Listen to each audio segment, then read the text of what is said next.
Child sexual abuse. Even when I say it, it sounds a little bit weird because the truth is, as Muslims, some of these topics tend to be taboo. Child sexual abuse is one of them. But the truth is, as parents, it's something we've got to talk about. Yes, if you've been paying attention, our community has recently been rocked by news of child sexual abuse by a very prominent leader. But it's not just that. As the Center of Disease Control tells us, 1 in every 4 girls by the age of 18 experiences this. For boys, 1 in 20. And that means, as parents, we've got to open our eyes and figure out how do we safeguard our children from this. And it's with that context that I'm super excited to bring on two wonderful resources within our community. Sister Ala Muhammad Sharif and Dr. Omar Sharif. Now, before I introduce them, I want to tell you where they're coming from. A wonderful organization called the FYI, or the Family and Youth Institute. If you've never heard of it before, don't worry, but the time is now.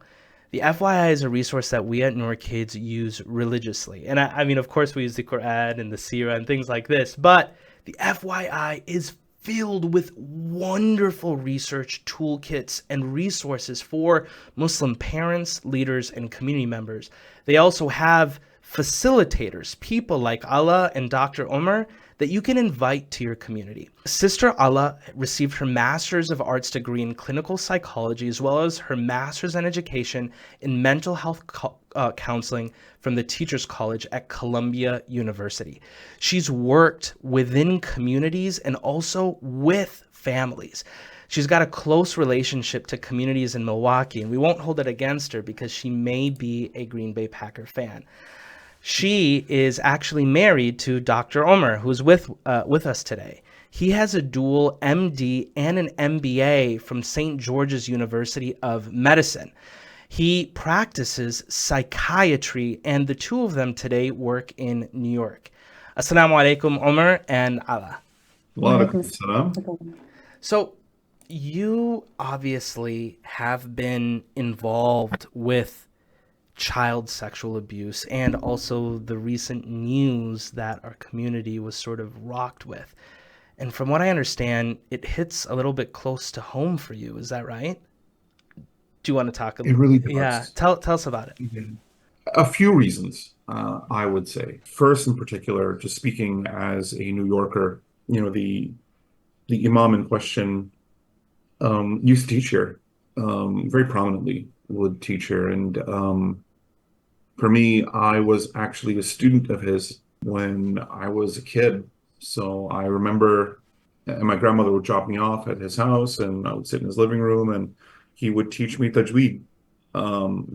He was my teacher at that time, and so for me, it hits a little bit close to home, this particular case, because I was a youth, you know, learning under this particular teacher, and it and this we're talking about, oh my God, this must have been 20 years ago, thereabout, SubhanAllah. so it goes to show you, when you take this as a case example, that this came to light in, like, as per the filings, this came to light just last month, but it really calls into question, over the past 2 decades, how long has something like this been perpetuating, and how many victims really are there? So it's shocking. It's reeling. It's a huge gut punch to not just, of course, myself in the New York community, but to just the entire ummah. It feels like this is really rocked a lot of people, and shaken a community to its core. So the ripple effect is, you're seeing it all over, social media. You're seeing it through almost every community I know is having a conversation about this, because of just how shocking it is. And I think what hurts is that this is a big profile case, but the truth is, our communities have fallen victim to this kind of abuse multiple times. It just hasn't been to this kind of prominence that we're seeing. And I think that's what breaks my heart, which is there's so many victims Hmm. of of abuse. It's just that they never have a voice or it's never brought to this level of conversation. Hmm. So there's so many silenced victims, unfortunately, who never get this kind of advocacy on this kind of level. I think that's such a good segue. And you know, and I want you to know I share the sentiment. You know, the Imam in question 2 years ago was on our program at Noor Kids, and I myself got tips on tajweed, and so you know, just absolutely tough to even understand how this could be possible. But like you said, Mhm. and like I've recently read, this unfortunately is surprisingly common. I'm curious if we can transition to talk a little bit about, well, what is child sexual abuse? And yes, this feels like a one off, you know, black swan event, but turns out this is surprisingly common. Yeah, and I think first of all, thank you for having us here to, talk about it because recognizing the signs and understanding what child sexual abuse is the first start for preventing it. But when we say child sexual abuse, that involves sexual behaviors toward a child that are inappropriate or non-consensual. And it could be physical and psychological. For example, showing pornography or sexual exploitation, molestation towards a child. It also includes emotional and psychological manipulation. So when we say child sexual abuse, we are also talking about sexualizing a child's actions, for example, or sexualizing their thoughts, saying things like, "You're growing up so fast. Soon you'll be as beautiful as a woman." Things so subtle like that, praising or rewarding a child for behaving in flirtatious or provocative manners. And it's very important because, like you said, it's so common, but because there are so many ways to it encompasses a lot. And so I'm glad we're talking about and defining it. Now, I shared some statistics from the Center of Disease Control. And when Mhm. I read those statistics and I saw them online, it shocked me. It's 1 in 4, Allahu Akbar. That can't be true. I'm setting you up. I'm sure it is true. But like I'm curious in your own like practices, is this something, of course not talking about specific circumstances, but like does this happen within our Muslim community? It really does, and I think one thing it's a caveat actually to the CDC numbers that you're seeing that these numbers that are reported on a national level come from data in which there are reports submitted through like CPS or through clinical systems like hospital systems or through law enforcement and criminal justice statistics, and these are all the cases that have been caught and reported. And that's where that data comes from. So just peeling back those numbers, it's important to note that I don't even know, I can't fathom how many cases there have been that have not been caught and have not been reported. So the numbers most likely are probably even more. It's just that these are the numbers we're working with now. Wow. And now let's add another layer to that. And a layer to that is let's look at the Muslim community in particular. And this is really heartbreaking to say, but we are notorious as a community for being very insular and for not opening up and not involving outside authorities and not reporting any of these things. So in our particular community, I would imagine that these numbers are probably far worse than what's actually being reported Hmm. because we don't actually report any of this. Like the reason why a case like this is so shocking for us as a Muslim community, it's because we don't normally police ourselves this way. Well, We don't normally do mandated reporting training. We don't actually have reports of this stuff. So I would imagine that many of these abuse cases get either swept under the rug, or many of these abusers tend to just shuffle around communities without actual law enforcement being involved and wow. without cases ever even making it to like a CDC level. Subhanallah. So I do want to give that caveat. I mean that this might be even worse And than what we see on the surface. and I share this just as I was born and raised in the United States. When this incident happened, I told my dad about it. My dad's, born and raised in Pakistan. And he said, Amin, you wouldn't believe how common this is in Pakistan, for example. Mhm. Now, of course, I don't have that insight, but my sense is, yes, this is something that is pervasive. Now, I'm curious then, who are the common perpetrators? Is it normally, you know, I think about like some random outcast, or is it someone closer to home? Who are the people who are actually perpetrating this? It's actually one of the biggest myths that it would be a stranger, and we hear about the stranger danger, the idea of protecting against strangers. But one of the facts we know is that most often children can identify the perpetrator. They can identify the abuser because it's someone closer to home, either a family member, a family friend, teacher, a coach, someone that has already established some sort of trust within the family circle. So it is more likely to find that the abuser is someone who um, is closer. Wow. Yeah, we tend to think, I mean, that it's like some stranger hiding in an alleyway or jumping out of a bush that will like molest your kid. But the truth is that more often than not, it's someone that you implicitly trust. And that's the word I'm using, implicit trust. And this is what gets abused because the only way to open the door for abuse to occur is you have to get your foot in that door. And your foot in the door as an abuser is the implicit trust that's built.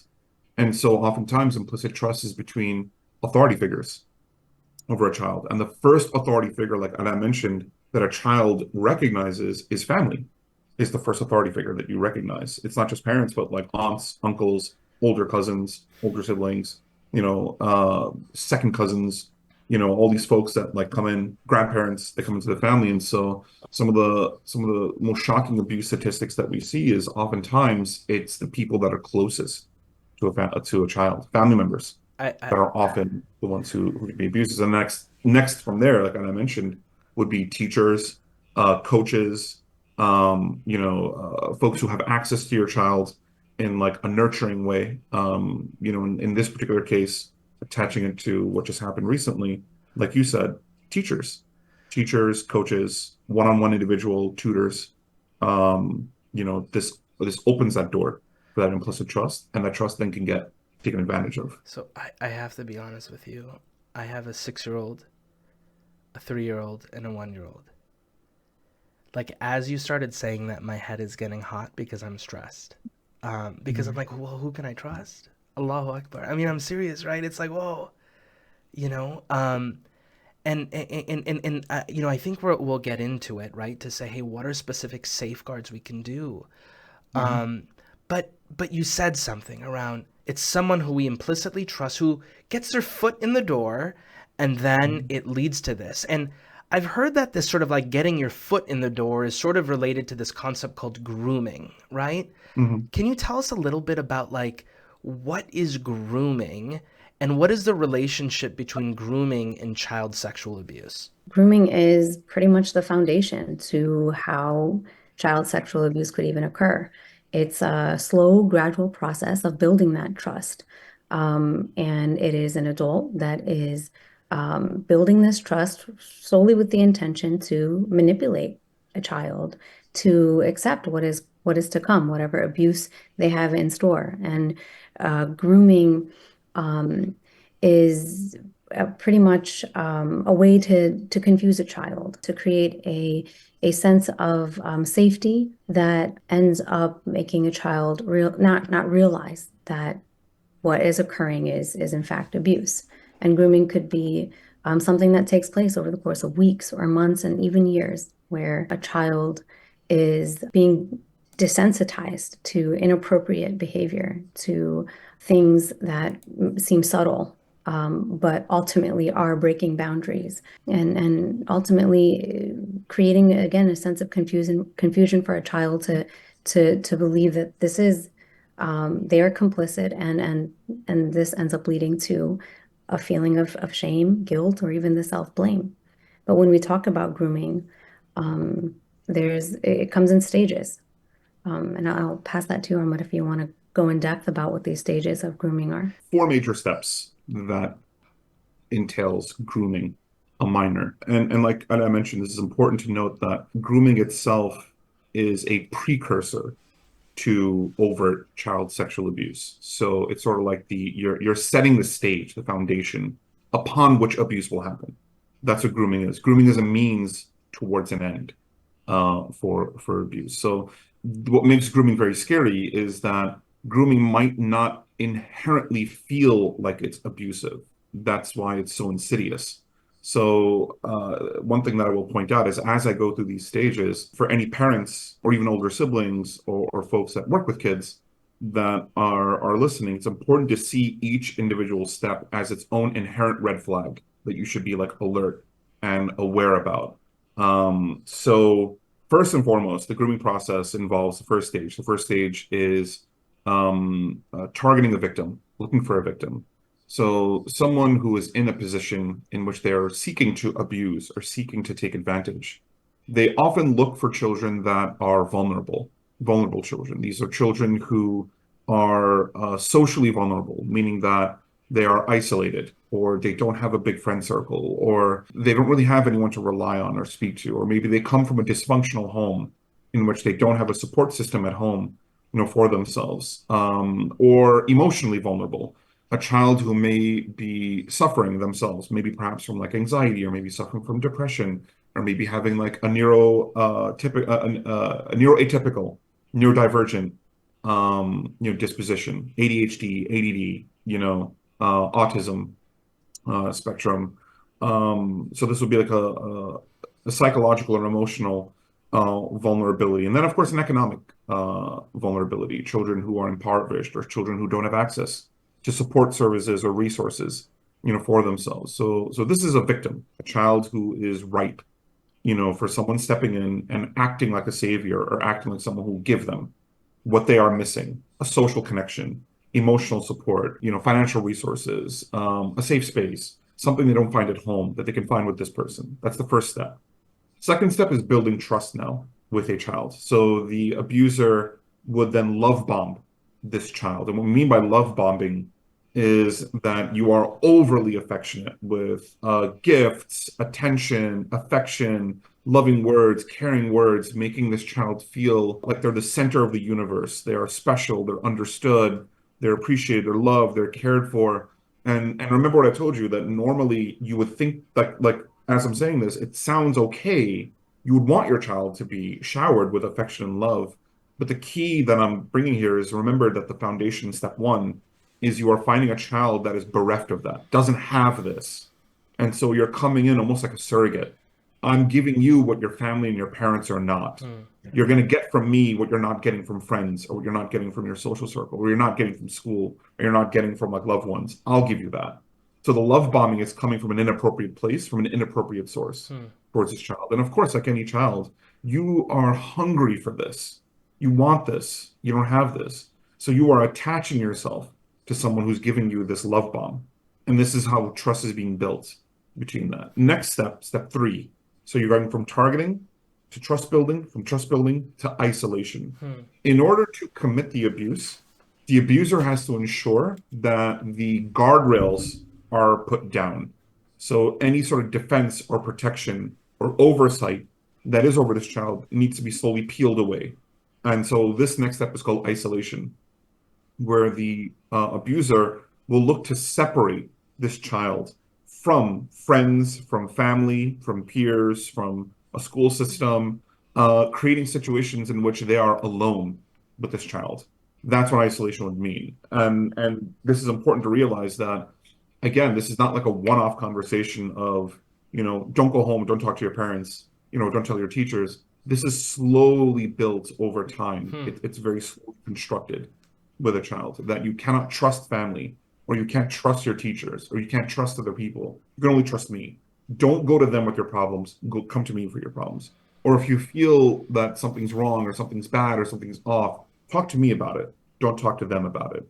So this is isolating a child. And on a parent's side, what this looks like is your child becoming increasingly more withdrawn from you. They're not opening up to you. They're not talking to you. They're not really responding to you. They're not really open. The space feels closed between you and them.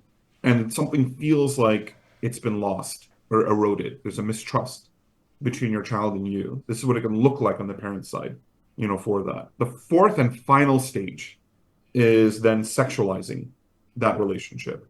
So this would mean, like and I had mentioned in the previous question, what does this look like now? Now we're at the stage where child sexual abuse is overtly happening. Now it's actually happening. This would be introducing sexual content, engaging in sexual behavior, sexualizing things that aren't sexual before, and all the boundaries now have been broken at this particular point between the abuser and the child. And I think what makes grooming so incredibly difficult is that this particular child, that's why we call it grooming, this child has been predisposed and built towards this being normalized.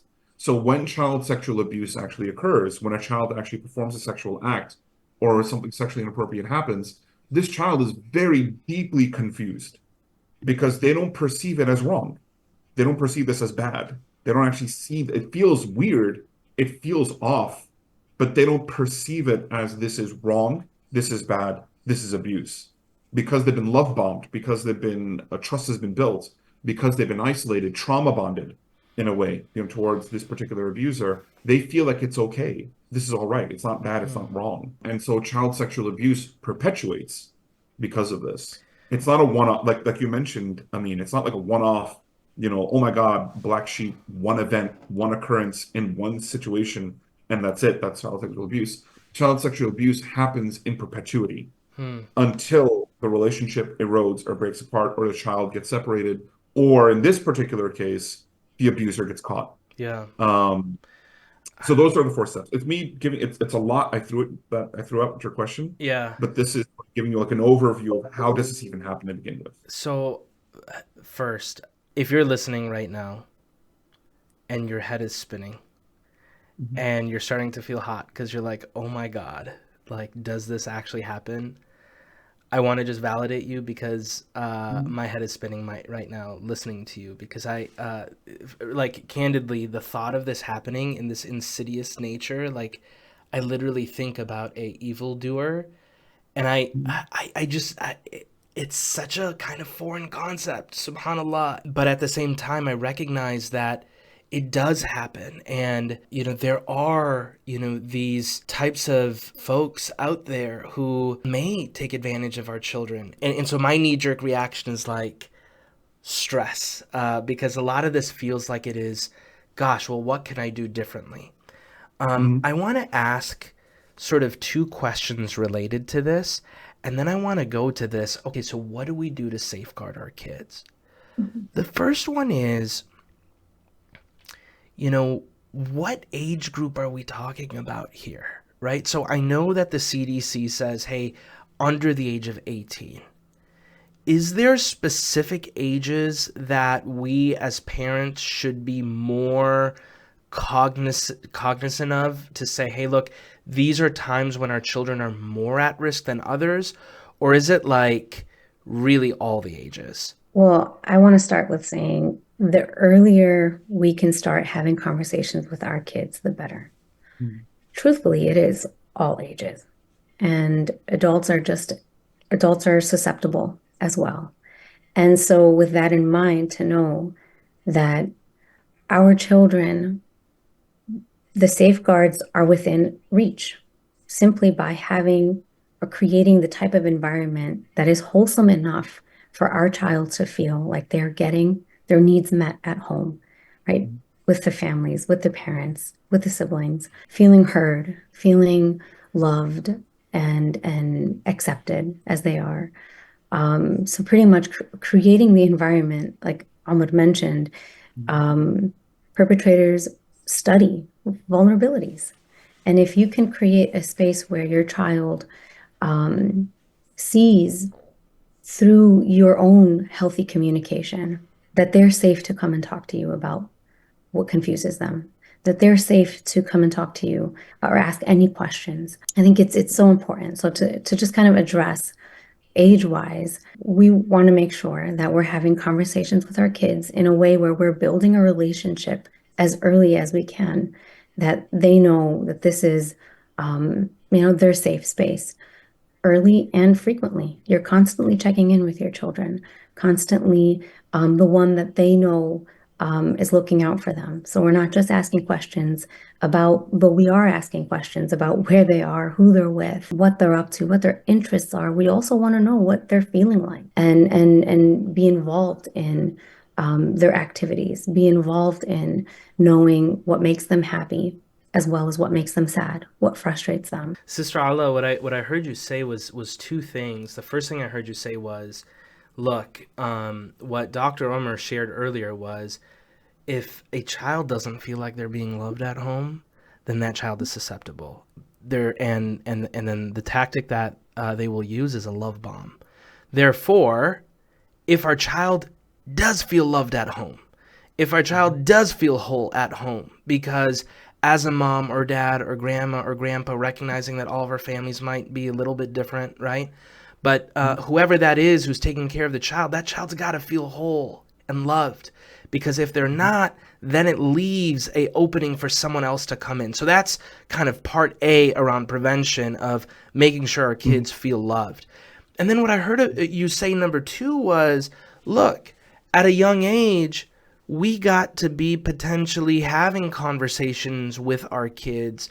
And the conversations I heard you say were checking in on them. Who were you spending time with? What did they say? Well, where did you go? Well, what did you eat? And by the way, my daughter's only 6 years old, but when she goes and plays at her friend's house, like, you better expect it is 20 questions. Oh yeah, what kind of pizza did they get? Was it good? How many slices did you get? Now, I'm a little bit detail oriented, but yeah, I'm trying to get into her business. Now, that said, my daughter's 6, so she entertains me. When she's 12, she may not. I don't know. But I'm curious, right? With respect to safeguarding our kids, outside of these two things that we've talked about, should we have like actual conversations about potential abuse? Absolutely. Absolutely. We want to empower our children to be able to talk about what is uncomfortable, but we want to empower them with information, right? Understanding. So absolutely, we want to, without shying away from it, talk to our children about warning signs, what to, look out for. And again, I think it's really important to make sure we model communication without adding the extra layer of shame, because by adding that extra layer of shame, we're teaching them to be ashamed of something. Right. So the conversation and early conversations are very important. Talking very openly in a way where we know that children should actually know about their body parts and teach them the anatomical names of the body parts. When we give nicknames to body parts, for example, we don't equip our children with knowing how to be comfortable and secure in their body. So But making sure that they know that they're no, they're please. safe. What I heard you say, Sister Allah, was a couple of things, right? So the first thing I heard you say is, we do have to talk to our kids about this. And one of the specific things I heard you say was, when in sort of coaching our kids on this or talking about this, one of the strategies is, hey, they have to know what the anatomical name is of their private parts. Um, and I guess I'm curious on, like, okay, I hear you, but like, I guess, like, at what age are we starting here? And yeah, man, it's awkward, isn't it? I don't know. It feels a little bit awkward. I'm just being It definitely real. is. I mean, like I can tell you for sure that like this is extremely awkward. And like I'm coming from like Anna's coming from like an Arab background for herself, and I'm coming from a South Asian background myself, and I can say that just culturally speaking, we do not have these are not conversations we have.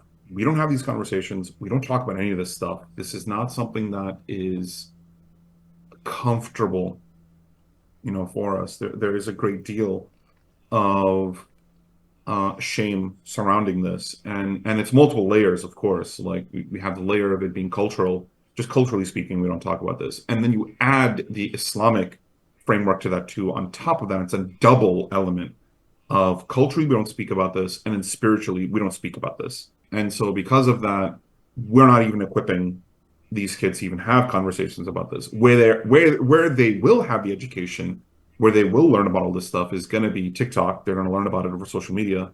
They're going to learn about it at school with their friends. They're going to learn about it online. They're going to learn about it through pornography. This is where they will pick it up. If you as a parent are not guiding this conversation, I can promise you these kids are going to learn it, and they're going to learn it their way in their space with their resources, that being social media. And then at that point, just by virtue of this being like the Wild West online, that these kids are going to learn things that are highly damaging, for them. So like I can say that this is a whole other conversation to jump into, which would be just the impact of pornography on youth, in particular, and how damaging it is. What I would say is that proper actual sex education is something that we need to have. And I'm not even talking about like the kind you get in middle school or in high school. Like for me, my sex ed was in middle school and high school. They had classes. My parents tried to get it like a religious opt-out, for that, which is, it's great as a parent to try and advocate for that. But then what is the replacement for that? Are you actually having if you want your kid opted out of this in a public school system, what are you replacing that with? That means that you as a parent have to be really well equipped to have this conversation, or well versed, or be able to like study this and know this enough to talk to your kid about it. Or if you're not, is your kid actually sitting with a health professional then? Is your kid sitting with like a Muslim doctor or like a Muslim pediatrician or like a Muslim mental health professional and actually having proper sex education for them? What are these anatomical words? What is what is the sex response? How do you create boundaries? What do these boundaries even look like? How do I know if I feel weird about something? What even is that feeling? How do I articulate this feeling? How do I talk about this? Am I even safe with you as a parent to articulate this feeling? Or will you guilt me or shame me or make me feel terrible or bad, or this is haram? And if it's haram, then I'm silent about it because I don't even know how to have this conversation. I feel like a bad Muslim if I feel bad about a certain thing. Therefore, the way to be a good Muslim is to not feel this, or to not, or like avoid this, or to silence myself, or to just never express it. Which of So course like even is the guise unhealthy, of right? good Muslim kid, Yeah. you are silencing these kids and not being able to be honest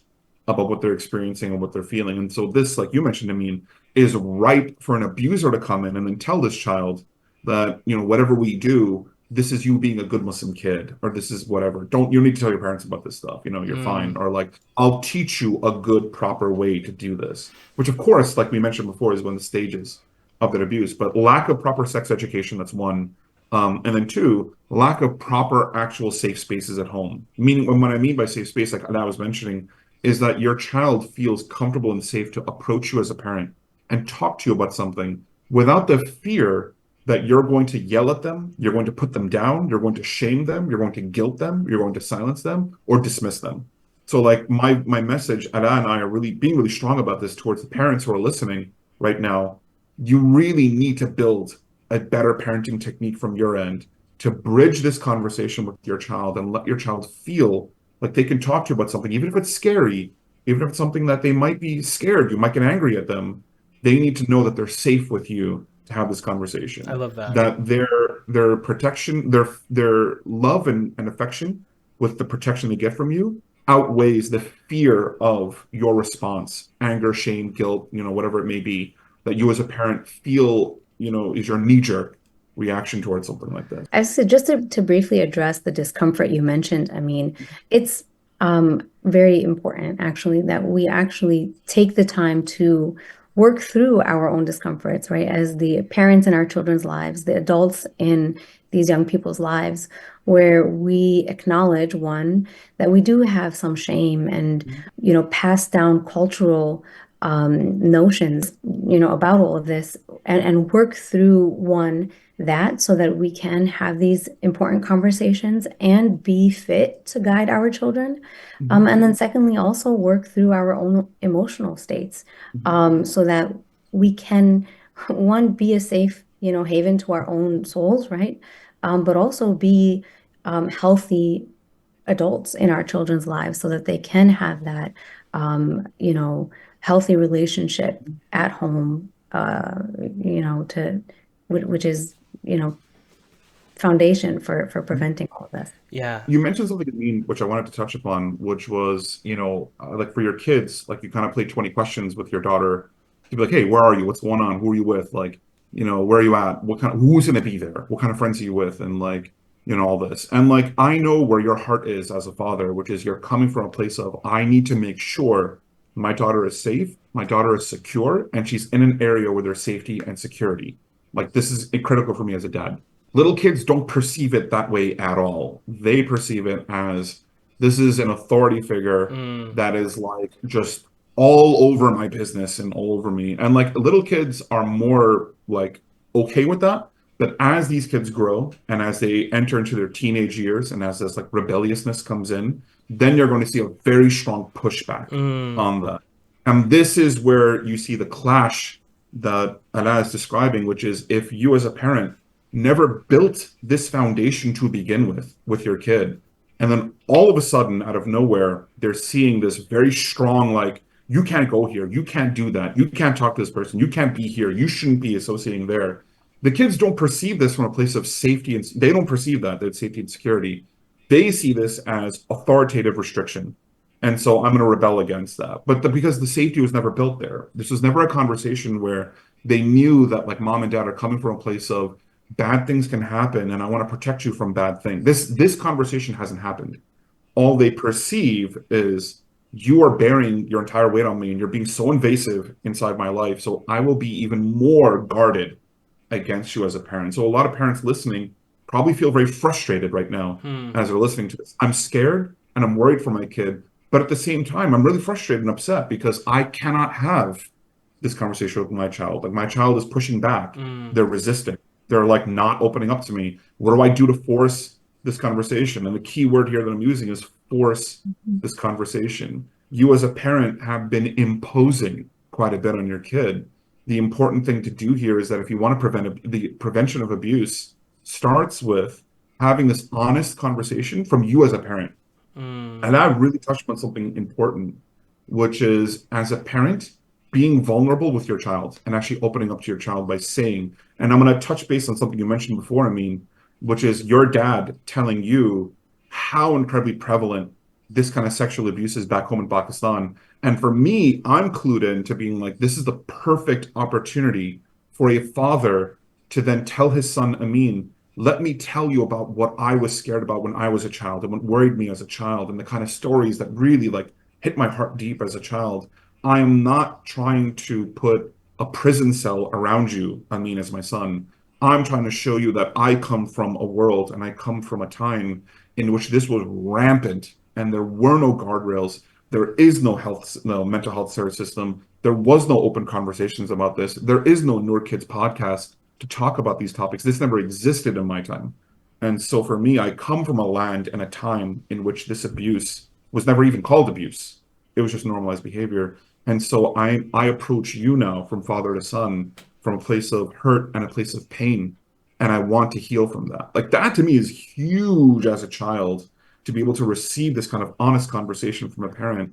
And then for you to then pass that on to a daughter. So rather than passing generational trauma and sexual trauma from parent to child, we kind of break the cycle and we actually have a more healing conversation, So for that. So like different levels yeah. for each development for your child. Basic sex ed, from basic sex ed to then more nuanced conversations about emotional vulnerability and emotional pain and addressing healing from this to more advanced conversations with your child. This is for like older kids, elder teenagers or like, 20s, or even if your child is like an adult, it doesn't matter. These conversations should still happen. And you should be open as a parent to do that. I'm asking something really big of the parents here. This is like Ala and I are not saying something like, oh, this is some easy thing to do. It's really not. For a lot of parents here, it might even necessitate going into counseling or therapy yourself to be able to address this. I can't even have this conversation with my child because low key in my own heart, I am torn and conflicted and hurting and wounded inside myself Huh. about this. So how can I have an honest conversation about sexuality or sexual abuse or sexual boundaries with a child when I myself never had this to begin with? Mm. I'm coming from a place of emptiness and pouring from an empty cup. So it's important for parents listening that if you are struggling or hurting inside or conflicted or worried or not sure where to even have or approach this from, important to get yourself into counseling for yourself. find a Muslim mental health professional, talk this through with yourself, or take a Muslim parenting course or class to be able to explore this for you as a parent into how to even approach your child about these things. There's so many resources available. And I will share them at the end of this particular episode. But that's a really important thing that I want to touch upon. Yeah. That prevention starts with you, your own emotional state. That's where it begins. I appreciate that. I mean, look, I've been taking notes. There's so many things that I've taken away from the discussion. I think one of the themes that you've hit on that's not unique to sexual education, but rather even character education is the importance of parents as a role model, right? So what's the best way to teach your kid to be honest? Well, you be honest, right? Yeah. In the same way, if our goal is to teach our children, to be healthy with respect to their sexuality, which is an important part of life, as a parent, I got to make sure that I sort of explore it myself first and feel like I'm in a good place and that I'm clear-headed and I have a keen sense of what we're doing. And by the way, it is okay if you're still figuring it out because yes, in our culture it is taboo, and in our community it can be taboo. And then the second thing I sort of heard was vaccination. And I when I say vaccination, what I mean is, well, the best way to prevent against the flu is to actually inoculate yourself a little bit earlier such that if it comes later, you're protected. In the same way, if we're able to have conversations with our kids when they're younger, then perhaps later on in their life, if they see this, if they feel this, they're able to hearken back to that conversation they had with their parents at a younger age. So it's like if we can be proactive, it's actually a guardrail for us long term. Now, we are not going to be able to boil the ocean here, right? There's a lot to talk about. I do have two questions. The first one is this. Okay. Understanding that we as parents should be having conversations with our kids related to this. And we talked about, various levels of this. What's a good place to start? At what age should we start? And what specifically should we be talking to them about such that it can, inshallah, create a little bit of safeguarding related to, the type of horrors we were talking about earlier? So at each stage, there is something we should be talking to our child about.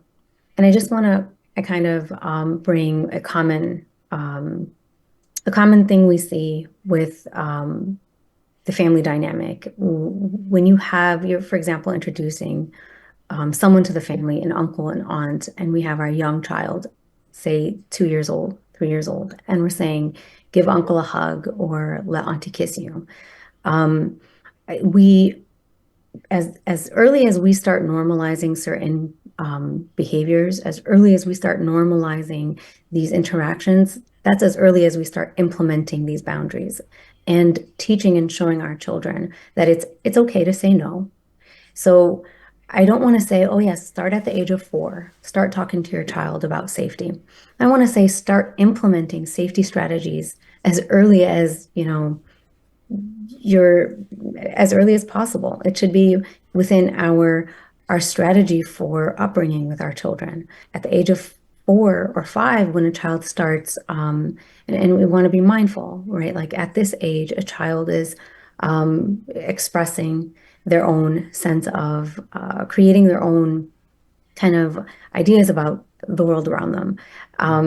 If a child says, no, I don't want to give so-and-so a hug, or they start to shy and hide behind you and we push them and we say, no, give them a hug, we're actually teaching them their boundaries don't matter. We're actually teaching our child when they say no, they still have to listen to the authority. And so we have to be mindful of at each stage types of ideas we're giving our children. So that's just one example. I do want to stay away from saying, oh yeah, at this age, let's start talking, let's start implementing things as early as, we're implementing, subhanAllah, in our deen, there are many hadith, right, about boundaries, separate the children from sleeping in the same bed, for example, at a young age. In some narrations it's 7, at some it's 10, but like their idea of, we know that boundaries have to be set and established. But to start talking about them is when you start introducing people, for example, here's your teacher, maybe let's start talking about the boundary of this new teacher-child relationship. If you're sending your child to a masjid or a halakha space, if you're bringing a teacher home to the house, or if your child is going to a basement classroom or something of that sort, now we start talking about the frame of that class, the frame of that relationship. Remember, if you're uncomfortable, you let me know, right? Or navigating the conversation in a way where it's a natural conversation to have such boundaries. I love that so much. I want to share a couple of things I've heard you say so far. And not just you, actually, Dr. Omar said many of these things too. If a child has a sort of gap in terms of their feeling of wholeness, then there is a potential area that someone can exploit. So number one, preventative, we have to make sure that our kids are loved. A second thing I heard you say was the importance of no. If a child says no, it's meaningful, and we should respect that even at a young age, because otherwise it showcases to a child that, hey, no maybe doesn't always mean no if someone in an authoritative role says something else. A third thing I heard you say earlier was, hey, we should be using the anatomical words associated with privates, and it has more to do with just this idea of modeling this comfort with sexual education. And this has a lot to do with, hey, if they ain't learning it from us, they're going to learn it from TikTok or somewhere else. And they better learn it from us than from somewhere else, because we can trust ourselves. Another thing I heard you talk about was creating boundaries. So say, for example, my child is going to a new class or has a teacher, or maybe there's, a family member who's visiting. We can say, hey, look, this is appropriate, this is inappropriate, and these are the boundaries for this specific relationship.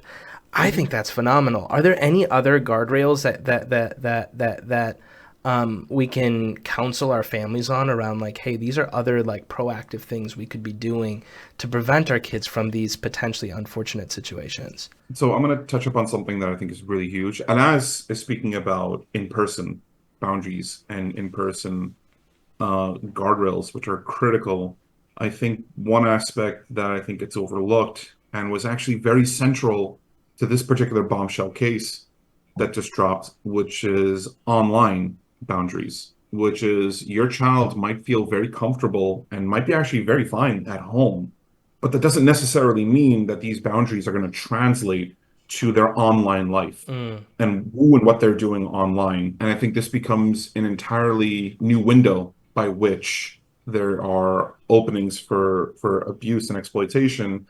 And this can happen from the comfort of a child's own bedroom. And no one even needs to physically be near your child for this abuse to happen. In this particular case, you had the abuser who was in another part of the country and abusing a child, in another part, like in the South. And so what's critical to discuss here is make sure that the conversations you have with your child at each stage of their life are appropriate to whatever that child is engaging with online at that point. Your child could be living an entire life online that you as a parent are completely oblivious to and don't even recognize or know, for that. So it's an important conversation to have. And I was mentioning from a very, very early age, what screen are you putting in front of your infant or your child or your toddler to placate them? What is it that you're introducing your child to with respect to the internet, with respect to YouTube, or respect to like whatever screen, TV screen, tablet, iPad, whatever you name it? What is the electronic you are introducing your child to? At what age are you introducing that electronic? And what are the boundaries you are setting with the use of electronics with your child? Parents that have had their children at a very early age introduced to tablets and phones and screens, that child becomes very comfortable with doing that. And the understanding this child has is, as long as it's over a screen or as long as it's a phone or a tablet, it's cool. My parents are cool with that because my parents were the ones who gave me this and introduced me to this. Therefore, whatever is on this is sanctioned. It's fine, for that. Second would be not having a conversation with your child about online content.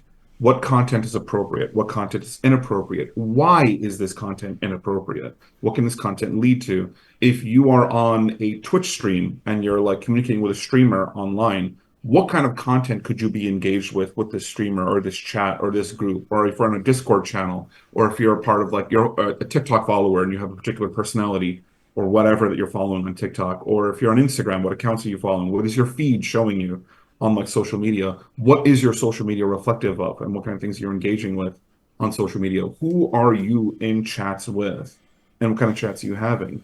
I think every girl listening to this conversation has had a story of receiving inappropriate DMs or inappropriate messages or sexual images online just by virtue of just being a girl online. You are already exposed to sexual abuse, very wanton sexual abuse, but this is so common that it's just seen as like a thing girls have to deal with online. For boys in particular, everything that you consume online becomes sexualized, so that if you click on just one picture or one image that is sexual, your entire algorithm will then shift and change to feed you more of this content. So it's a critical conversation to have, super important to have, about what is the relationship your child has with the internet. At what age are you putting the guardrails up for that? And if you haven't put guardrails up, do you even at least have the open conversation where if your child comes across something online, are they able to actually sit with you as a parent and talk to you about this? And if they're not, well, then that child's going to go to all their friends and talk to their friends about it instead. Sweet. And they'll find the validation that you won't give them as a parent. So one of the most important things that I will emphasize here is online abuse, and how important it is for you as a parent to have safe online engagement with your child, to teach at an early age Yeah. what is appropriate, what's inappropriate, what are the limits and the guardrails I'm putting up, for your online use. And then from there, having them have a healthy, mature outlook for what content they engage with online. And then if they come across something inappropriate or sexual or whatnot, how can they engage with you? How do they have this conversation with you, Yeah. about this? So I do want to just piggyback off of it and mention this particular element of parenting and abuse. I heard you say was, number one, in the same way that we are creating boundaries with respect to, hey, daughter or son, when you're going into this environment with this teacher, this is what's okay, this is what's not okay. When our children are on digital devices, we also have to have conversations about boundaries, and also have conversations about what content is appropriate, what content is inappropriate. I've got two, kind of notes here. Note number one, personal story. When I was a little kid, I was playing a video game called Counter-Strike, which is a game that you play online with people. And I was having trouble with my internet. I had to have been 12 years old or something like that. And the person was in my clan because we were on the same team. And I gave him our house phone. Again, this was before cell phones. And this old man called our house, and my dad picked up the phone. And he's like, "Is Amin there?" Man, we started to have a conversation about what was appropriate, what was inappropriate online. And I made a mistake. I didn't, when I was told, oh yeah, it's fine. You can help me with my Wi-Fi. I don't know, but subhanAllah, yes, my dad at that point had a conversation. We're not going to go into details about what he said or, shoes that may or may not have been used in that conversation. But Oh my God. but I don't want to bring light to that, because I think the other reality is, like what Dr. Omar said, is the point is, number one, we got to create an environment where our kids actually feel comfortable coming to us to say, hey, Dad, this is what happened. Is this okay? Now, if I pick up my shoe or something like that, we're not going to create that environment. So obviously I said that in jest. That's not the model we're trying to make. And Allah bless my father. He didn't do that with any evil intent, but I'm just sharing this idea of creating boundaries. A second thing that I think is really interesting here is pornography, right? We actually did a episode with someone from the FYI, Dr. Samira Ahmad, because there was research that came out, I think 2 years ago, about just how prevalent pornography is within the Muslim community. It's really prevalent within the Muslim community, right? So the point is that if we're not going to have conversations about it, what do you expect is going to happen, right? We actually have to talk about it. If we don't shine a light on it, it's just going to continue to grow. Now, as we're sort of winding down our conversation, I want to ask my final question, and that's this. As a dad who's got 3 kids but relatively new at this, right? My kids are not that old, and frankly, a lot of the conversation today was really alarming. Is there some hope you can share with us in terms of, should we be looking at like the world as all dangerous, or like how should we approach, because it's not just the random dude in the alley, but it's extended family, it's teachers. It feels a little bit like challenging to like look at these people who I hold in such high esteem and be like, well, y'all could be rascals, you know? Um, what advice would you give for someone who feels kind of like worried or stressed about that? Yeah. Yeah, no, I think that's really important. I think the idea of really acknowledging that everyone is human and everyone can and may make mistakes or cause harm um, keeps us on guard. And being on guard is not bad. It helps us, one, hold ourselves accountable, not to accidentally be the perpetrators of harm to our children, but also be mindful to hold the people around our children accountable, and to take proactive steps to ensure the safety at home as well as the safety in their environments. Um, I would say that, Alhamdulillah, we have all of these important boundaries and rules established first and foremost by Allah and our deen, and and secondly, in conversations like this that normalize, no, we're going to have these conversations and we are going to put the guardrails up in our homes and in our communities. And now we are going to demand that our community spaces do background checks, that we do background checks and whatever that means, right? In checking, who it is we keep in the spaces of our children. And it's very fitting for what we were describing of having a wholesome family experience, bringing salam truly into the home, not just having conversations with our children out of fear, but it's truly about embodying a spirit of protection and safety all around. Protection, safety, happiness, joy, so that we can truly feel the love and acceptance that we want to in our home and in all the spaces that we take our children. It's so meaningful that we exchange salam with every encounter, almost as a duty upon us to ensure that we're really bringing salam into this encounter, protection, safety, ensuring that there isn't harm exchange. And so I do hope that there's an inspiration of hope that it's power back in our hands to protect and save our children. Though it's hard work, it's work that we're not alone in doing, especially with normalizing conversations like these among ourselves as adults and making them easier to have with our children. This was a really heavy conversation with a lot of dark undertones to it, really dark undertones, actually, given the subject matter and given what just happened in our community, because every parent sees that victim and projects their own, like, this could have been my kid. This very easily could have been my kid. It's not my kid, that's been thrust into the national spotlight, but this could have been my kid. And of course, like I mentioned, your conversation as parents and your conversations in your community should not be rooted in fear. Conversation should be rooted in actually healing. That's like, we need to shift the conversation away from, this is a fear-based conversation, or I'm only doing this out of fear, or I'm doing this out of paranoia, that like everywhere is a threat to my child. It should come from a place of healing, that it's okay, actually, that we as a community have been wounded, really deeply wounded as a community. This conversation that we're having right now with you, Amin, is a great conversation directed towards parents, but this conversation has to be in our Islamic schools. These conversations have to be in our Sunday schools. These conversations have to be in masajids. These conversations have to be at nonprofit organizations. These conversations have to be at learning institutions, madrasas, Islamic institutions. These conversations have to be in community settings. These conversations have to be at every level and at every stage, pervasive.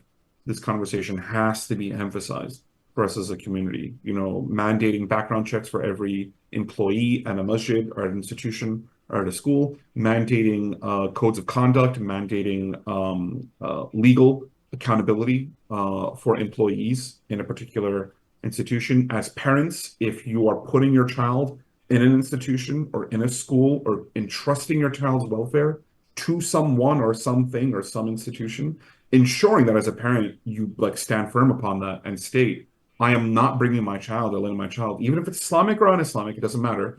I will not let my child be part of something if you do not have these safeguards in place. Yeah. That there are codes of conduct, that there's legal representation, that there's like background checks in place, and that they're not mandated reporting infrastructure in place for that.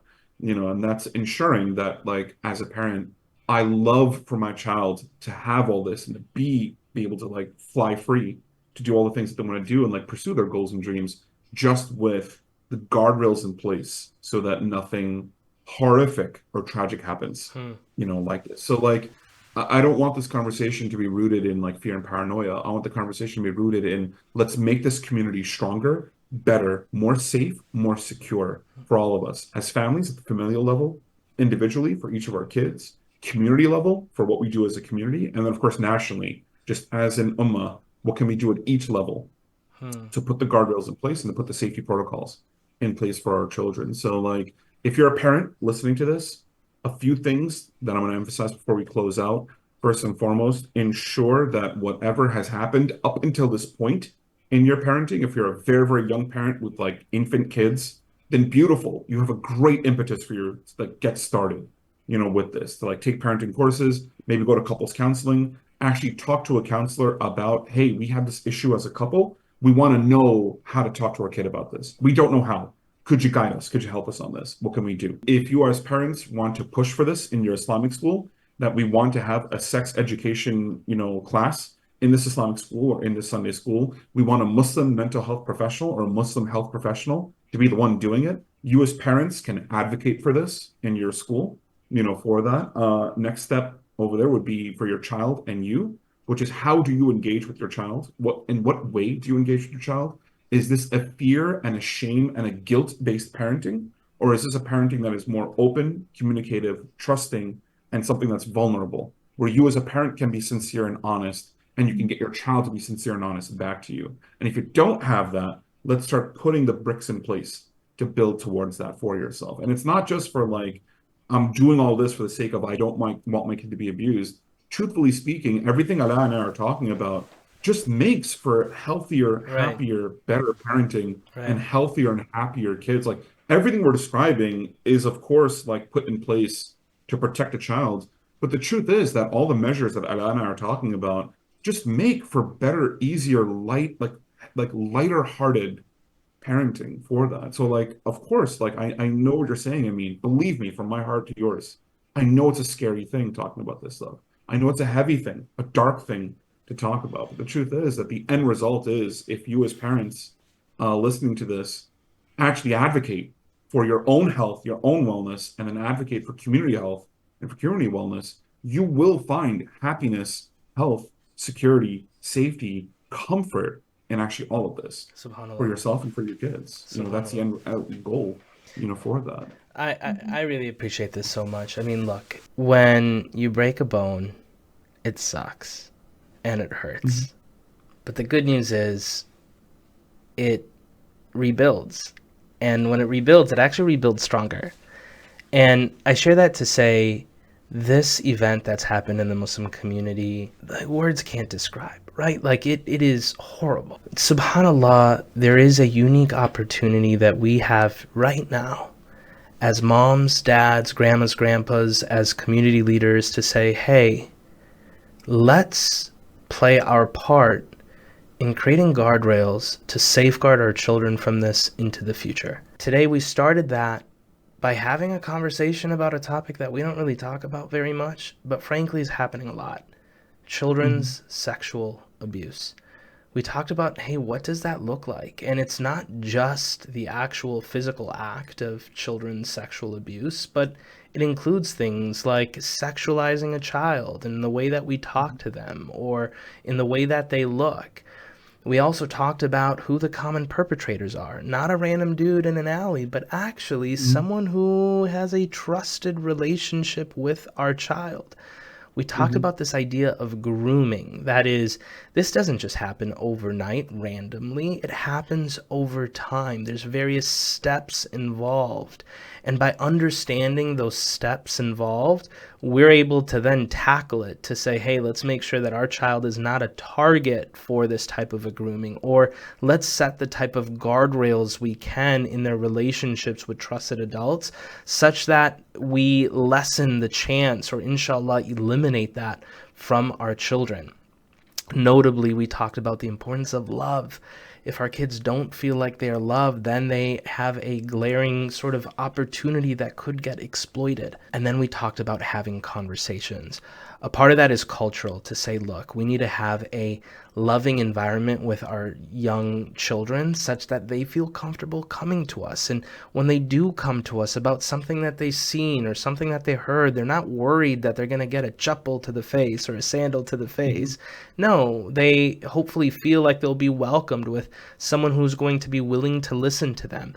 And this starts at a young age through using things like the anatomically correct terms, right? Where we're modeling appropriate sexual health, where we're also helping them understand this idea of consent. When they say no, it actually means no.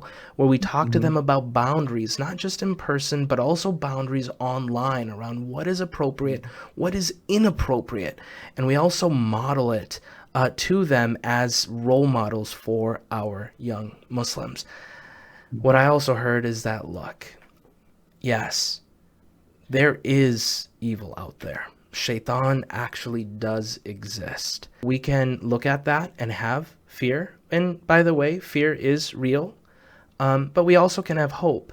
Hope to say, inshallah, as we pray and do the work we can, we will be able to build a brighter future for our children. And Dr. Omar Sharif and Sister Ala Sharif, your conversation today, I think, was illuminating in so many ways. On behalf of myself, I want to thank you, and especially this organization, the Family and Youth Institute. I know you guys are community educators for the FYI. If folks are aching to potentially learn more or even invite folks like you to their community, that's possible, right? Yeah, yeah. And actually, I would encourage everyone to just tune in on thefyi.org. If you were to sign up for the newsletter, you can receive news or just kind of regular updates, not just on current research within the Muslim community, but regular tips and suggestions for how to build a healthy, happy home. Something like this toolkit that we created on the understanding spiritual abuse was created in 2017. Like, we've been having these conversations for a long time, and we have been building up from there. So I do encourage people to kind of sign up for the newsletter, check out the FYI's Instagram, Facebook, and you're very welcome to invite any one of the many speakers we have to your organizations or community. The FYI.org, so that's the website for the FYI, and of course the FYI is also on social media too. The FYI has a bunch of toolkits that I mentioned that you can look up, including spiritual abuse, for example. But there's toolkits also on parenting. So we had like a huge part of the conversation was like all parenting, big part of it parenting. So the FYI doesn't only just talk about like mental illness and like abuse cases. The FYI actually has a humongous resource pile just for parenting and specific workshops and trainings focused on parenting. So if anyone listening to this wants to bring the FYI to their masjid community, or if there's a group of parents who want to get together and do like a parenting workshop or do a workshop on like parent-child relationships or parent-child dynamics and want to explore it further, the FYI absolutely has an avenue for you to pursue that. So my ask of everyone listening, and I mean this sincerely, I genuinely hope, inshallah, that, that I ask Allah subhanahu wa ta'ala to protect and preserve, our kids, that He protect and preserve us as families, and that Allah subhanahu wa ta'ala shower His mercy and His blessings upon each and every one of the folks that are listening. to us, and then I ask that Allah subhanahu wa ta'ala assuage the fears and the hurt and the pain and the wounds that we have as a community. This past week was a bombshell that has blown so much open, and so many Muslims have now been opening up about what has happened and what they're reeling from. There's a lot of pain and hurt and fear that has gripped us. So I ask that Allah subhanahu wa ta'ala like ease that and allow us to like channel forward with hard work, not easy, but hard work with improving our family, improving our parenting, improving the way we raise our kids, improving our institutions, our Islamic schools, our learning institutions, the way we teach, the way we interact with kids, how we engage with kids, and that Allah subhanahu wa ta'ala allow this particular, like you mentioned before, I mean, Allah allow this broken bone in our community to heal twice as strong from where it was before, and ensure, Inshallah. inshallah, that no bones are broken in the future moving forward, for ourselves and for Inshallah. our kids. So I ask Inshallah. that Allah subhanahu wa ta'ala grant us that safety, that security, that comfort, that ease, and that healing for us. Amin. Jazakum Allah khairan. Thank you so much.